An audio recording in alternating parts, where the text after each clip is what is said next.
और उस बात को लेकर जिस व्यक्ति ने प्रतिपादन किया, उस व्यक्ति ने उसका प्रतिपादन गलत किया, उसका परिणाम बड़ा भयानक हुआ। कारण कि वेदक ज्ञान का अभाव था। मैं केवल सूत्र आपको बताऊंगा। श्रीमद् भागवत में वर्णन है, बलराम जी ने वारुणी मदिरा का पान किया, गलत नहीं है, लेकिन वो अधर्म भी नहीं है, अधर्म भी नहीं। और जिस व्यक्ति ने प्रतिपादन किया उसने उसको अधर्म के रूप में प्रतिपादन कर दिया कि बलराम जी ने ऐसा किया। तो बलराम जी कैसे अधर्म कर सकते हैं? वो अधर्म नहीं कर सकते। बलराम जी ने वारुणी मदिरा का पान किया, स्पष्ट वर्णन है, मदा घोरनित लोचनो। लेकिन अब वेद और मीमांसा का ज्ञान न होने के कारण धर्माधर्म का निर्णय व्यक्ति नहीं कर सका और बोल गया, परिणाम उसका भयानक हुआ। धर्म क्या है? धर्म की परिभाषा बड़ी गंभीर है। जिसके लिए जो विधान है उसके लिए वो धर्म है, और जिसके लिए वो विधान नहीं है उसके लिए वो अधर्म है। शराब पीना धर्म भी है और अधर्म भी है, दोनों। कहां पर वो अधर्म है और कहां धर्म है, किसके लिए धर्म है किसके लिए अधर्म है, ये जानना जरूरी है। सब धान 22 पसेरी नहीं होता है। एक कहावत है, सब धान 22 पसेरी, बोले ऐसा नहीं। पान खाना धर्म है और पान खाना अधर्म भी है, लेकिन किसके लिए किस काल में धर्म है, किसके लिए किस काल में अधर्म है, ये जानना बहुत जरूरी है। अब आपने पढ़ तो लिया पान खाना अधर्म है, अब कोई भी पान खाए तो सब अधर्म ही कर रहा है। बोले नहीं, पान खाना अधर्म है, लेकिन किसके लिए? बोले यतिश्च ब्रह्मचारी च विधवा च रजस्वला। सन्यासी के लिए, ब्रह्मचारी के लिए, और विधवा स्त्री के लिए, और रजस्वला स्त्री के लिए तांबूल भक्षण पाप है। लेकिन एक सदगृहस्थ अगर पान खाता है, तांबूल भक्षण करता है, तो वो धर्म है, और तांबूल देवताओं को चढ़ता भी है। ये धर्म है।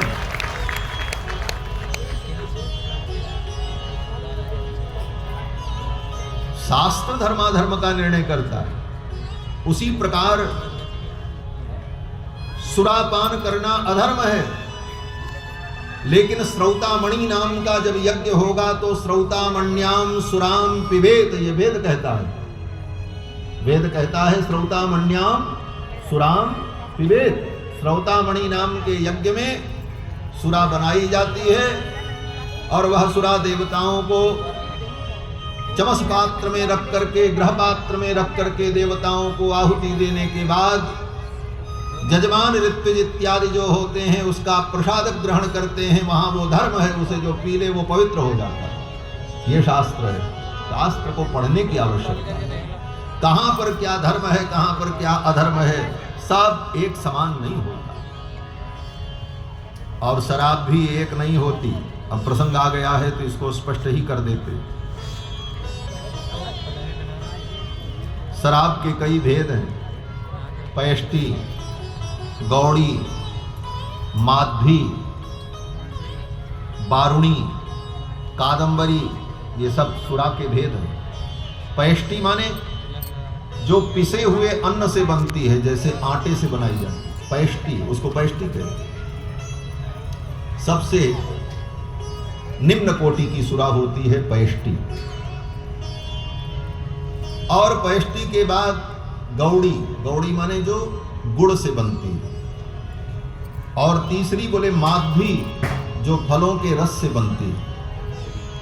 और चौथी वारुणी। वारुणी मदिरा इस धरती पर नहीं मिलती। वारुणी जब समुद्र मंथन हुआ था तो समुद्र मंथन से वारुणी का प्रादुर्भाव हुआ था। भागवत पढ़ लेना। वारुणी और कादंबरी, बोले कादंबरी कदम्ब के वृक्ष से प्रकट होती है।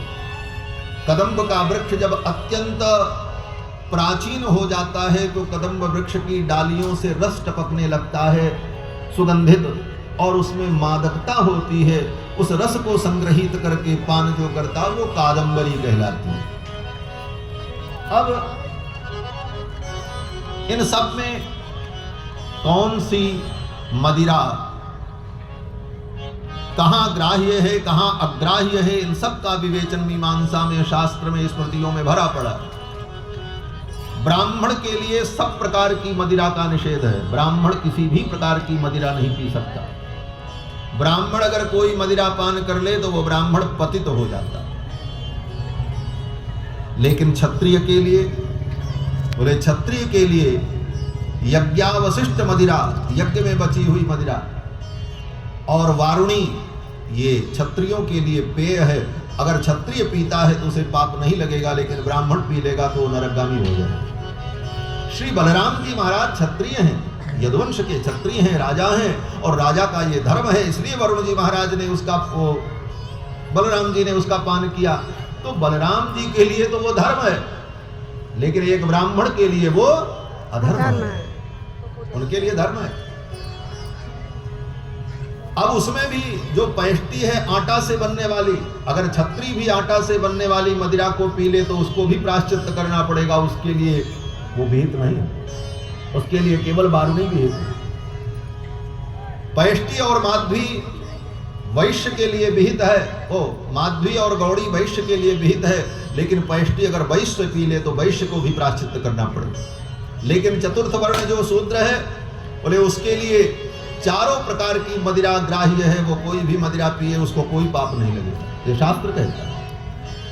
तो किसके लिए क्या पाप है, किसके लिए क्या पुण्य है, ये शास्त्र निर्णय करता है। अब बलराम जी के लिए वो पाप नहीं है, बलराम जी के लिए तो वो धर्म है, लेकिन अन्य के लिए वो अधर्म है। इस बात को न जानने के कारण, मीमांसा और स्मृतियों का बोध न होने के कारण बलराम जी ने ऐसा कर डाला, बवंडर खड़ा हो गया देश में। कहां पर क्या चीज धर्म है, कहां क्या अधर्म है, यह भी जानना बहुत जरूरी है। जो चीज हमारे लिए धर्म है वो आपके लिए अधर्म है। और इतना ही नहीं, एक ही जीवन में एक काल में एक चीज अधर्म होती है, दूसरे काल में वही धर्म बन जाती है। बड़ा सूक्ष्म विषय है। जब विद्यार्थी गुरुकुल में पढ़ता है, वेद का अध्ययन करता है, उस समय वो स्त्री का स्पर्श करे तो उसे पाप लगेगा। शास्त्र ने यहां तक कहा, मनुस्मृतिकार ने कहा, स्वस्रा मात्रा दुहित्रापि न विविक्ता सनो भवेत्। मनु जी कहते हैं अपनी बहन, अपनी बेटी और अपनी पत्नी भी अगर हो तो एकांत में उसके साथ नहीं बैठना चाहिए। इतने कठोर नियम बताए, ये धर्म है उसके लिए। लेकिन जब उसका ब्रह्मचर्य व्रत पूरा हो गया, वेदाध्ययन पूरा हो गया, तब बोले वेदाध्ययन पूरा हो जाने के बाद एक सुंदर स्त्री के साथ उसका ब्याह करा दिया जाता और कहते हैं अब इसी के साथ तुम रहो, यही धर्म है तुम्हारा। अगर स्त्री का सर्वथा त्याग ही धर्म होता तो फिर उसी स्त्री से उसका ब्याह क्यों कराया जाता? काल के भेद से, अधिकारी के भेद से, पात्र के भेद से, अवस्था के भेद से धर्म में भेद होता है। सबके लिए एक धर्म नहीं होता। कहां पर क्या धर्म है, कहां पर क्या अधर्म है, ये जानने की आवश्यकता है। एक गृहस्थ अग्नि में हवन करता है और नित्य अग्निहोत्र करना चाहिए, ये वेद कहता है। या